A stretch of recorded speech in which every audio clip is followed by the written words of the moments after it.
ఆంధ్రప్రదేశ్లో తెలుగుదేశం పార్టీ గెలుపు ఏకపక్షమా అన్నట్టుగా ఉంది పరిస్థితి. ఓ పక్క సంక్షేమ పథకాలు, మరోపక్క డెవలప్మెంట్ రెండింటినీ ప్రత్యర్థులు కూడా ఆశ్చర్యపోయేలా అమలు చేయడంలో ప్రజల్లో హర్షాతిరేకాలు వ్యక్తమవుతున్నాయి. చంద్రబాబు ఎక్కడ మీటింగ్ పెట్టినా జనం వెల్లువలా వచ్చేస్తున్నారు. ప్రజల్లో వస్తున్నటువంటి ఉత్సాహాన్ని చూసి చంద్రబాబు మరిన్ని సంచలనాత్మక హామీలను ఇస్తున్నారు. పేదలకు 2 పండుగలకి 2 సిలిండర్లు ఉచితంగా ఇస్తామని కొత్త హామీని ఇచ్చారు. వీలైతే అన్ని పండుగలకి ఉచిత సిలిండర్లు ఇవ్వడానికి కూడా ప్రయత్నిస్తానని చంద్రబాబు చెప్పారు. ఇంకా వ్యవసాయానికి 12 గంటల కరెంటు, 18 ఏళ్లకే నిరుద్యోగ వృత్తి, ఆ వృత్తిని కూడా 3000కు పెంచుతానని చెప్పారు. కానీ మరొక పక్క మాత్రం జగన్మోహన్ రెడ్డి ఇబ్బంది పడుతున్నారని, ఆయన కేసీఆర్ లాగా రకరకాల దారుల్లో పయనించేందుకు సిద్ధమవుతున్నారని అభిప్రాయం రాజకీయ పరిశీలకుల్లో కనిపిస్తోంది. టీడీపీ ఏజెంట్లను కొనుగోలు చేస్తున్నారని తీవ్రంగా ఆరోపణలున్నాయి. తెలంగాణ ఎన్నికల్లో టీఆర్ఎస్ కూడా ఇలా చేసిందని ఆరోపణలు గట్టిగానే వినిపించాయి. ఇప్పుడు జగన్మోహన్ రెడ్డి ఎత్తులు పారనీయకుండా చంద్రబాబు కూడా కట్టుదిట్టమైన చర్యలు తీసుకుంటున్నట్టుగా సమాచారం ఉంది.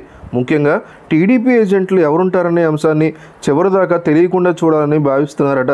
ఈ సంగతులు ఇలా ఉంటే గన్నవరం, మైదుకూరు టీడీపీ అభ్యర్థుల్ని ఏకకాలంలో కేసీఆర్, మోడీ టార్గెట్ చేశారు. హైదరాబాద్లోని నాంపల్లి కోర్టు వల్లభనేని వంశీకి నాన్ అవైలబుల్ వారెంట్ జారీ చేసింది. వంశీ మీద 2009 ఆయుధాల చట్టం కింద కేసు నమోదైంది. అప్పట్లో ఆయన తనకి ప్రభుత్వ రక్షణ వద్దని చెప్పి ప్రైవేట్ సెక్యూరిటీని ఏర్పాటు చేసుకున్నారని అప్పట్లో మనకు వినిపించిన మాటలు.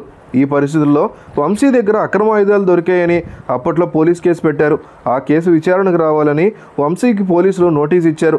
ఆయన హాజరు కాకపోవడంతో తెలంగాణ పోలీసులు కోర్టు ద్వారా వారెంట్ జారీ చేయించారు. మరొక పక్క టీడీపీ గెలుపు ఖాయమని తేలడంతో జగన్, మోడీలు కలిసి టీడీపీ నేతల ఇళ్లపై ఐటీ దాడులు చేయిస్తున్నారని కొంతమంది ఆరోపిస్తున్నారు. దేశంలో రాజ్యాంగబద్ధ సంస్థలన్నీ నరేంద్ర మోడీ ఇష్టం వచ్చినట్టు దుర్వినియోగం చేసుకుంటున్నారనేటువంటి ఆరోపణ మొదటి నుంచే ఉంది. మోడీ, కేసీఆర్లు ఆంధ్ర మీద చేస్తున్నవి కుట్రలని టీడీపీ చెప్పుకొస్తోంది. మోడీ దృఢమైన నాయకుడని, ఆయనే మళ్ళీ ప్రధాని అయ్యే అవకాశాలు ఉన్నాయని జగన్ కూడా రీసెంట్గా జాతీయ మీడియాలో చెప్పి దొరికిపోయిన సంగతి మనకు తెలిసింది.